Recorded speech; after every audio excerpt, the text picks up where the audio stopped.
নমস্কার, আমরা কালীগঞ্জ বম্বে আইটিআই কলেজে ইলেকট্রিশিয়ান গেটের সেকেন্ড বর্ষের ছাত্র। আজকে আমাদের প্র্যাকটিক্যালের বিষয় হলো একটি ডিসি 3 স্টার্টার দিয়ে একটি ডিসি শার্ট মোটরকে চালনা করা।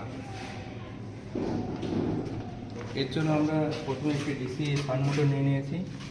দেখতে পাচ্ছেন ডিসি শার্ট মোটর আমাদের মোট 4টে পয়েন্ট আছে। এর মধ্যে ওপরে দুটো হলো আর্মেচারের পয়েন্ট এবং নিচে দুটো হলো ফিল্ডের পয়েন্ট, এবং একটি স্টার্টার নিয়ে নিয়েছি 3 পয়েন্ট, যা একটি হচ্ছে লোডের পয়েন্ট, একটি ফিল্ডের পয়েন্ট, একটি আর্মেচারের পয়েন্ট। এবং আমরা প্রথমে সার্কিট ডায়াগ্রাম অনুযায়ী একটি ফিল্ড এবং একটি আর্মেচারের পয়েন্টকে কমন করে সেই তারটি আমাদের নেগেটিভ পয়েন্টে কানেক্ট করে দেবো।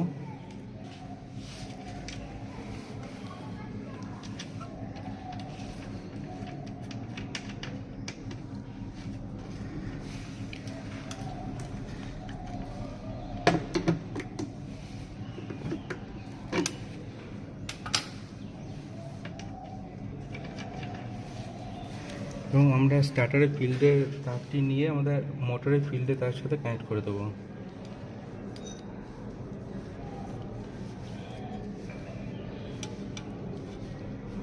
আর স্টার্টারের আর্মেচারের কয়েল নিয়ে আমাদের মোটর আর্মেচার কয়েলের সাথে কানেক্ট করে দেবো।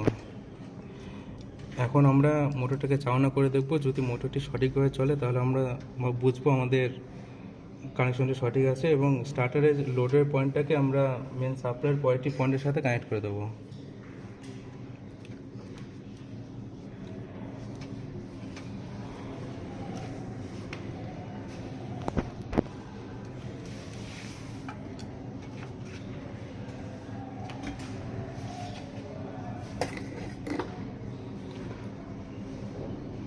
এখন আপনারা দেখতে পাচ্ছেন আমাদের এটা রেজিস্ট্যান্সটা কমানোর সঙ্গে সঙ্গে মোটরটা চালানো শুরু হয়েছে।